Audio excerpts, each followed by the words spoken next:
Oh, wait. I actually forgot it. If Harry, my boy, is there, I might have to be showing him in a very good way, you know what I'm saying? All those people are popping out of my face. I mean, in my brain.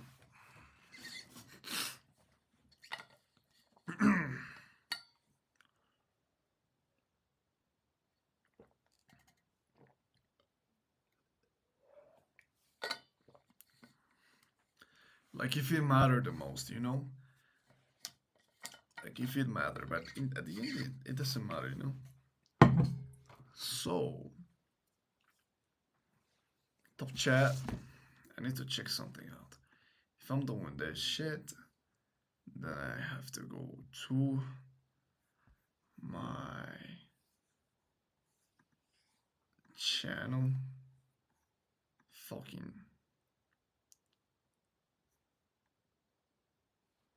deep work. Then I have to go to my.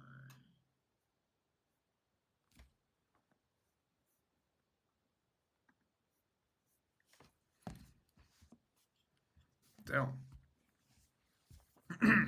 Alright, so today I'm gonna. Part of my habits, part of, doing my habits is reading a book. And right now I'm reading this book, which isn't completely, very long. It's 10 pages. And I just read fucking on one, two, three, 3.5 pages. So I got like six more on the way. So, in order, to become better reader, I gotta read it out loud. However, it's in fucking Spanish, so I don't know if y'all gonna understand it. But let's see whether that works or not. Oh yeah. So first things first, as I think, as a, how could I say it? As a, as an advice from me, it's to read the books out loud if you want to improve your speaking skills, how you say the tone, how you speak, and all those. I completely forgot. I'm sorry, I completely forgot.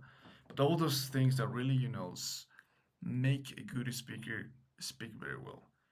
So, in this page 30, 39. So I got the first 39, first paragraph. Paragraph, it's como un apéndice de lo anterior. Todo intento de servir de reflejo a la gente atraerá una respuesta empática. Esta puede ser física y se conoce como el efecto camaleón. Quienes hacen contacto físico y emocional en una conversación tienden a imitar sus gestos y posturas y cruzar ambos las piernas. Por ejemplo, hasta cierto punto puedes hacer lo mismo de forma consciente y crear una vinculación imitando deliberadamente a alguien. Si sientes con la cabeza, si asientes con la cabeza y sonríes mientras él habla, la vinculación será más fuerte. Mejor aún, podrías entrar en el espíritu de aquella persona. Si asimilas profundamente ese estado, aún podrías estar en el espíritu de aquella persona.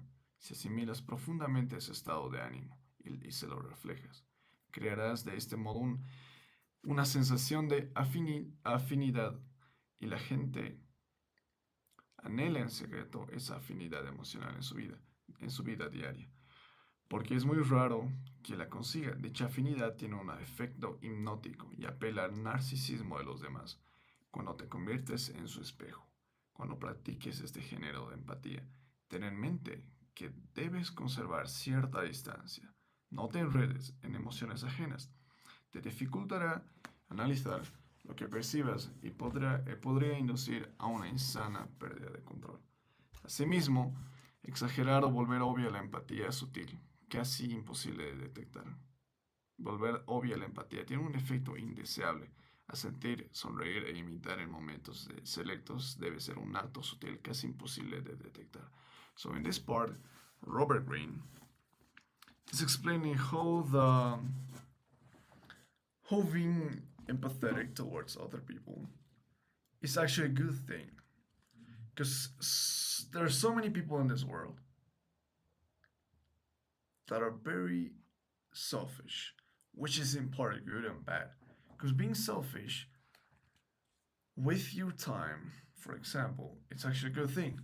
But if you're being selfish with, for let's say, the fact that you don't want to share your things to other people, that's one of the things that you have to control that, and that's what this is talking about. But also, it's talking about how you can build a connection with the person in front of you. For example, if you're in a date or if you're in a meeting and you're a boss, or you're like the fucking leader of the industry, and you're trying to, impress, or you're trying to make a, mainly if you're trying to make a connection with that person, the first thing you have to do is to slowly but slowly share the same behavior of the other person. So, for example, let's say you're a person and you're doing this because you're listening to me. I would not be doing this. I would not be like touching or maybe touching my hair. What I would have to do, and what's ideal for me to do, is to copy your movements in a very subtle way.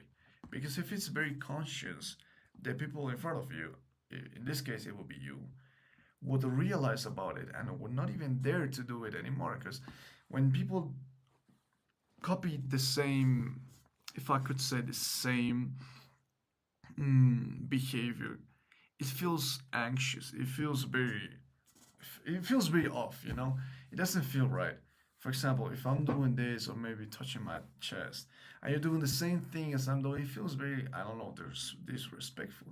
That's why people, when you're trying to make a connection with the person in front of you, you have to make it as natural as possible. It doesn't have to be noticeable, but also it doesn't have to be unintentional or very intentional, right? So that's what this chapter is talking about. The next thing says empatía analítica. La razón de que seas capaz de entender tan bien a tus amigos o a tu pareja es que posees mucha información de sus gustos, valores y pasado familiar. Todos hemos tenido la experiencia de pensar que conocemos bien a alguien, pero con el tiempo debemos ajustar la primera impresión que nos causó una vez que disponemos de más información. Así, aunque la empatía física es muy eficaz, tiene que complementarse con la analítica. Esto puede ser muy útil con personas que nos resistimos a tratar y con las que nos cuesta trabajo identificarnos, sea porque son muy diferentes a nosotros o porque hay algo en ellas que repelemos. En este caso, tendemos naturalmente a juzgarlas y clasificarlas. Hay individuos que no valen la pena el esfuerzo, supremos idiotas o psicópatas genuinos, pero respecto a los demás que parecen difíciles de comprender, debemos ver este hecho como un magnífico reto y una manera de mejorar nuestras habilidades. Como dijo Abraham Lincoln, no me agrada este sujeto, debo conocerlo mejor. Alright, so this part of the paragraph says that whenever you're meeting a new person, you don't have to judge the the face, or you don't have to make any judgment about that person. So let's say I'm about to judge you. I'm not going to judge you because of the way you walk, the way you speak, or the way your posture is. That's actually not ideal if you're trying to make a connection or if you're trying to be somebody with empathy. If you're trying to practice your empathy towards other people, the least thing that you have to do is judging. Because the only people that judge are narcissistic. And those judge because, not because they trying to make you feel bad. Well, actually, they're trying to make you feel bad. But before that, they're trying to make themselves feel good by making you feel bad. Because they need an urgency of being superior to you. And that's cliche. I always hear that phrase of narcissist people trying to make you feel bad because they need to feel good, right? That's an action that everyone does, which is something that you have to eliminate from the roots if you're trying to be, if you're trying to practice empathy, right? So that's what this chapter is talking about. You're not gonna judge a person, a new person you're about to meet, just because you're trying to make yourself feel good. That's what this paragraph says about. I'm in the chapter of the law of narcissism, which is chapter 2 of the book The Human Nature, The Laws of Human Nature by Robert Greene. So if you get along with me, it will be very, very good. Alright, so next paragraph says, la empatía analítica ocurre sobre todo a través de la conversación y la recopilación de aquella información que te permite entrar en el espíritu de los demás. Algunos datos son más valiosos que otros. Por ejemplo, tienes que informarte de los valores de la gente, los que consideran fuerte, delicado y generoso y débil. Con base en sus padres y su relación con ellos, una mujer verá el llanto de un hombre como signo de sensibilidad y le atraerá, mientras que otra la juzgará débil y repulsivo. Si no conoces los valores de la gente en este nivel, o si solo proyectas los tuyos, malinterpretarás sus reacciones y crearás tus conflictos innecesarios. Tu meta es reunir toda la información que puedas de los primeros años de las personas a las que estudias y de su relación con sus padres y hermanos. Ten en mente que su relación actual con su familia también dice mucho sobre su pasado. Intenta descifrar sus reacciones frente a las figuras de autoridad. Esto te ayudará a ver hasta qué punto tienen una vena dócil o rebelde. El tipo de persona que les gusta como pareja es también un dato muy revelador. So these two paragraphs, because the last one was very short, are talking about how to analyze people. How to analyze people in order to get to know them. Because when we judge, the first time it happened to me, when we first judge a person, it mainly occurs because we don't have enough information of that. So lack of information is the main reason why we judge. Now, if it's a famous person, we basically know like 40% of them, and that's why we don't judge too much. But since we are meeting a person who's not famous, the first thing that you have to do is to get to know them. And that's very cliche one more time because we all know that we have to meet new people, but that's what these two paragraphs are talking about. But just so you understand this chapter, and just so you understand these two paragraphs that I just read about empathy, which translating that subtitle into English will be analytical empathy, which would be like analyzing people so that you could share your empathy towards them. And I know sometimes it's very hard to share, your own thoughts or to even express yourself because we fear judgment of people, and that's totally fine. We all have fears, but the thing is not to delete those fears because those fears are or cannot be eliminated by easily. The first thing you have to do is to control them. By controlling them, you are able and capable of controlling other people. So, the next time you're in front of a new person, a new guy, a new girl you're about to meet, do not judge them based on their appearances, based on their looks, based on whatever comes out of their mouth, but rather get to know them so that you can give them a special treatment because that's the only way you can get to understand new people, right? Let's go to the next paragraph and almost, yeah, subchapter because, yeah, I'm here right now. I'm about to go here. So, we got one more chapter and one more half a page to understand it, right? Wait a minute.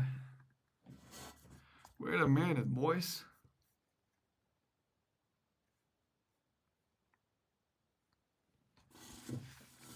I don't like filming during the day because I hate daylight.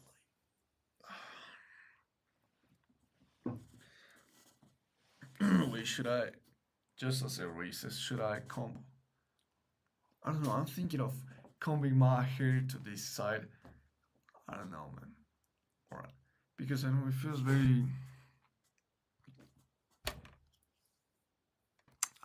hate it, bro. Oh, let's keep going. Let's keep going. All right. Where was I? All right. Si se resisten a hablar, prueba las preguntas abiertas o empieza con una admisión sincera de tu situación para generar confianza. Por lo común a la gente le encanta hablar de sí mismo y de su pasado, y es fácil lograr que se abra.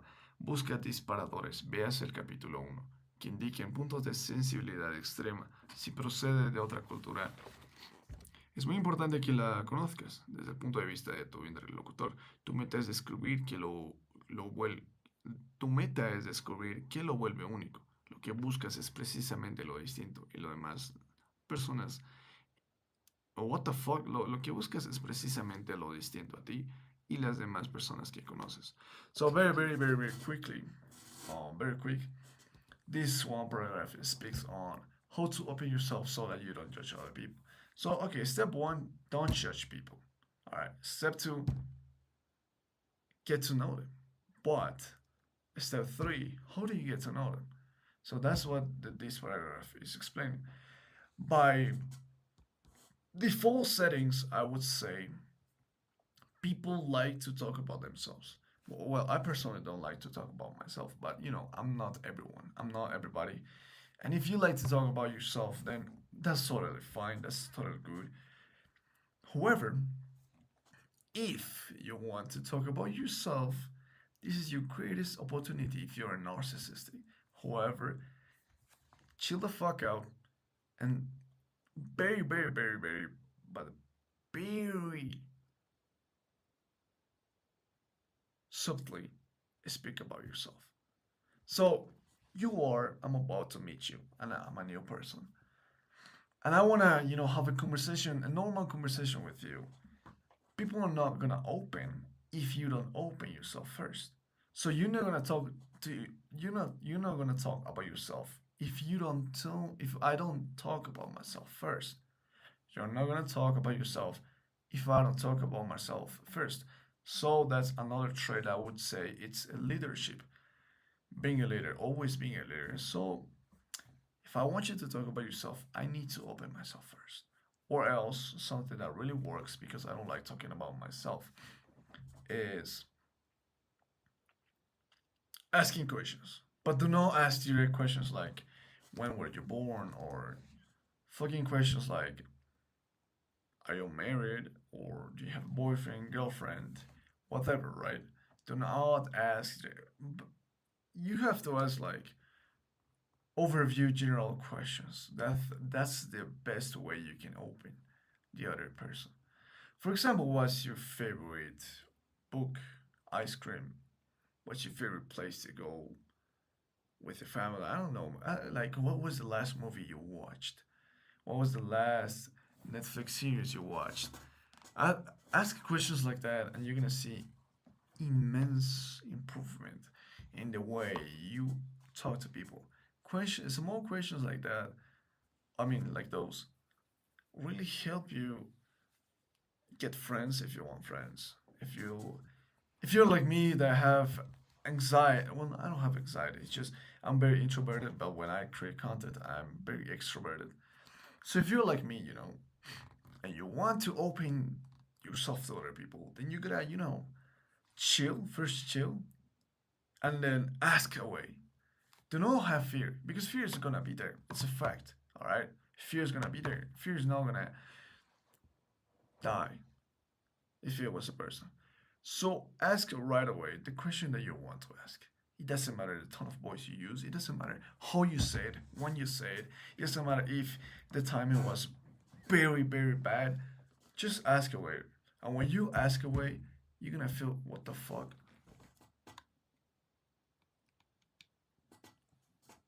Damn. Alright. So once you ask away, you're gonna feel very good. You're gonna feel like, damn, I didn't know it. The problem with people is not to continue what they're doing. The problem with people is to start what they're doing. So that was my problem. I wanted to create content 2 months ago. I started delaying the events because I was like, tomorrow I'm gonna do it. My man, you're not gonna do it if you don't do it right away. So the only way You can get to know if you the only way you get to meet a new person is not by waiting the perfect time. It's not by waiting. Waiting for the perfect time is like poker. You know what's the most powerful hand in poker? Is the straight no, it's the royal flush. And you get that 1 out of 2 billion. If I'm not wrong, it's even more. But 1 out of 2 billion. I'm trolling. I think it's 1 out of 200 million. I don't remember very well. But anyways, if it's higher than 100 million, then 100 million people have to do one thing, and then you're gonna get the perfect timing. Guess how many people are on Earth? 8 billion. So 8 billion divided by a million. Like two, oh my god, what the fuck was that question? But you get the point, right? If you get the point, I'm gonna explain one more time. Waiting for the perfect time, it takes the risks and the chances of other people. And the chances that you get the perfect time are very low. You don't have to be lucky. You have to just wait. So that's the thing. If you want to get the perfect time, you're gonna wait, and somehow in your lifetime, you're gonna get the perfect timing. However, that's not the point of starting a business. That's not the point of starting your fucking channel if you want to become a content creator. If you want to talk to that girl, you're gonna wait forever, man. While you wait forever, somebody else is gonna take action, and you're gonna be like a fucking baby crying because you didn't take action. And that's the problem with that I had. I had a problem of not starting right away because I had fears inside of me. But once you overcome those fears, that's when the game starts. That's when you say, okay, I didn't know it was that easy. However, right now, I've spent a lot of fucking discipline. I spent I spent a lot of time and a lot of energy to focus on myself at least a month, and then I would start my fucking YouTube channel. Guess what? I waited in vain. I didn't know I had the skills that I had. But the good thing that I had while waiting for the perfect time is that I discovered many things in me that are very useful in today's society. All right, so let me finish this part and we jump to the next habit that I have. All right, la habilidad empática. Volverse. Oh, wait, hold up. I need to drink water because otherwise, I'm gonna start speaking like a woman. And the least thing that I want to do today is to speak like a woman. All right. All right. By the way, I'm just a teenage boy. No friends. Alright, I do have friends, alright, but I prefer to spend or invest, if I could say and use that word. I prefer to invest my energy in skills that will bring me more friends in the future, alright? So, last paragraph. La habilidad empática. Volverse empático implica un proceso como cualquier otra cosa a fin de cerciorarte de que avanzas y mejoras en tu capacidad para comprender a la gente de un nivel más profundo. Necesitas retroalimentación. You need feedback if you really want to get to meet a person, right? So, alright, let's keep going. Esto puede llegar en una de dos formas. Wait. What the okay, I knew it, boy. Alright, dude. What the frick, boy.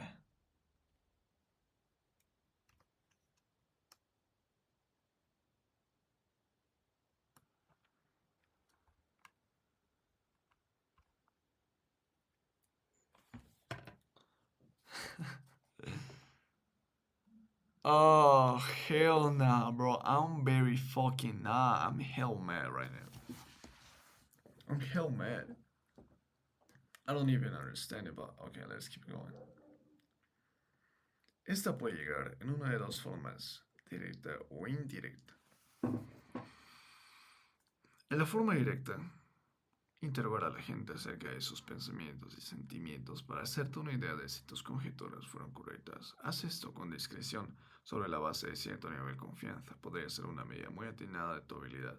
Después está la forma indirecta, percibas más afinidad y el modo en que te han funcionado ciertas técnicas.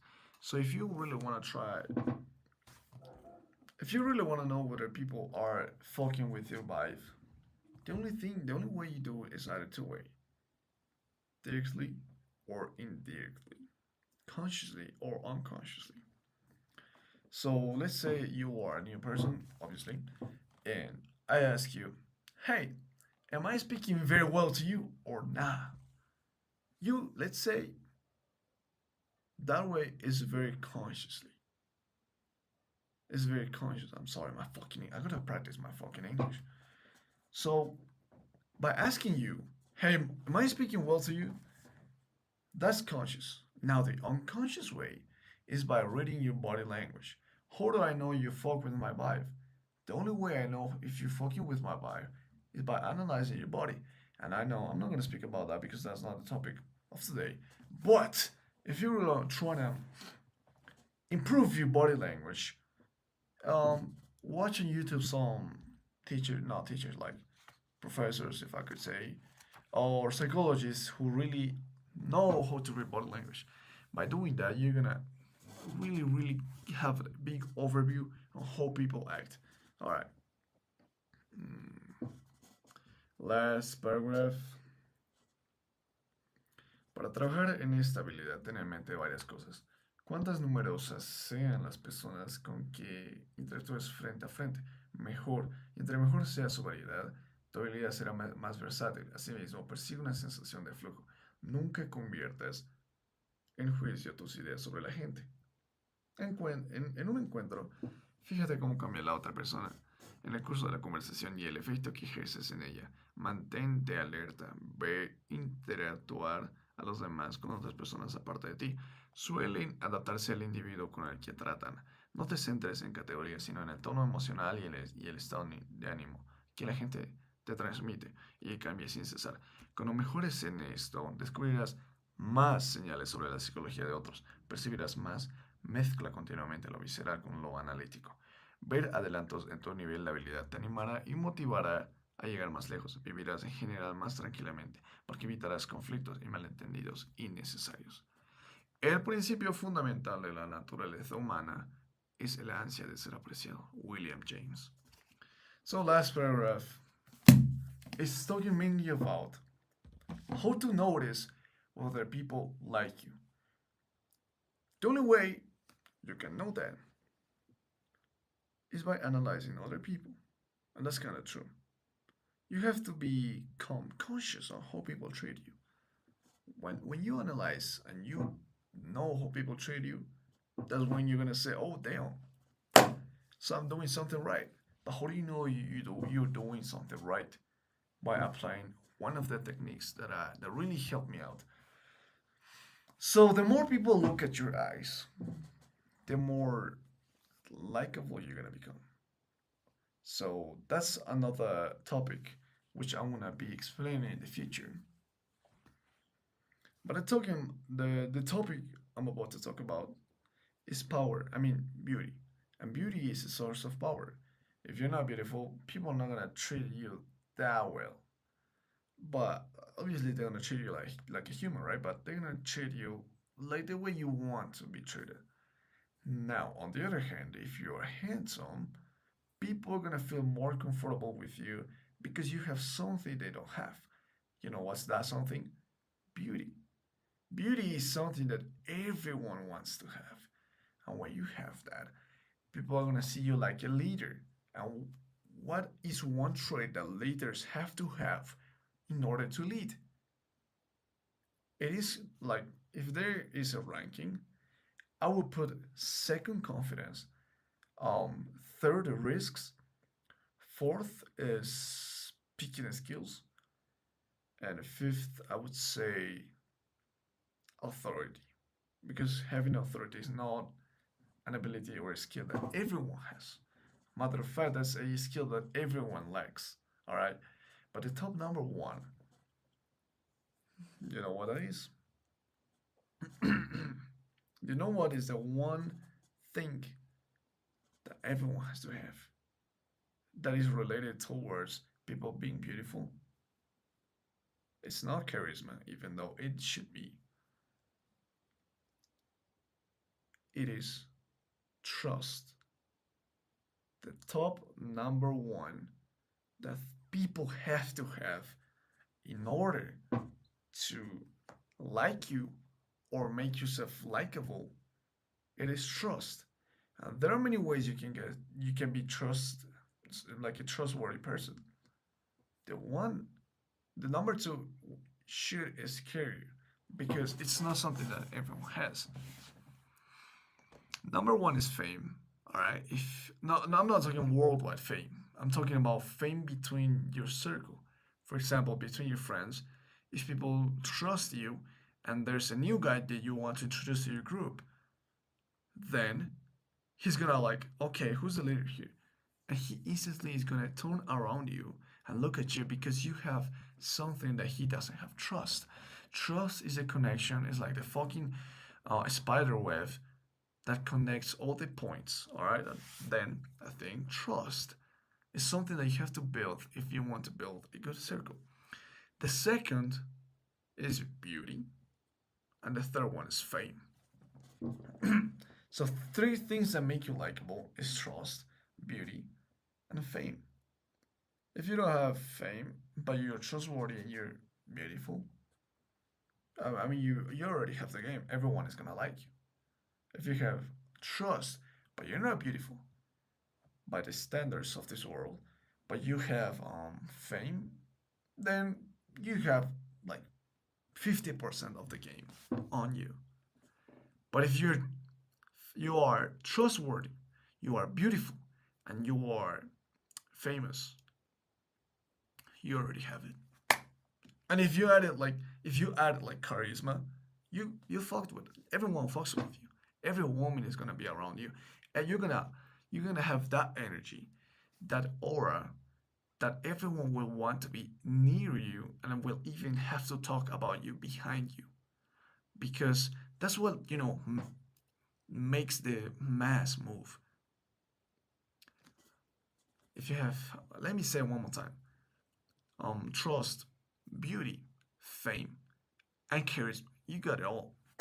Trust, trust, beauty, fame, and charisma, you got it all, my brother.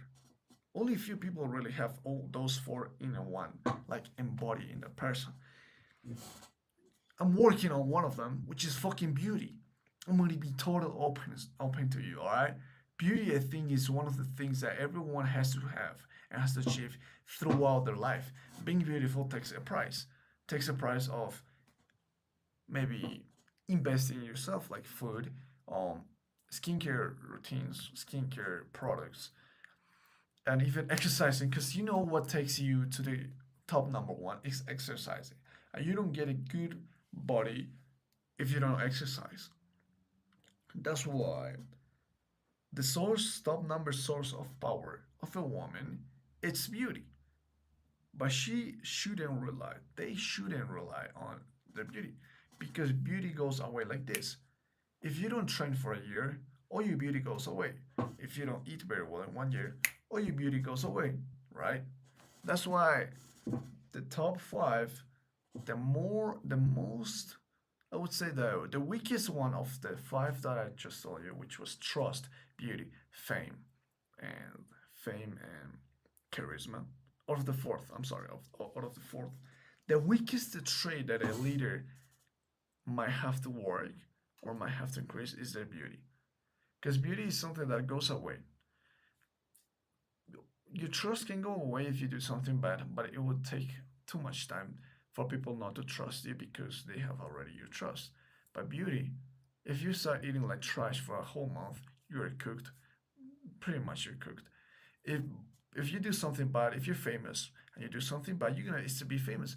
Just because of the fact that you did something wrong, people are gonna still be you're gonna have the eyes of the public on you, right?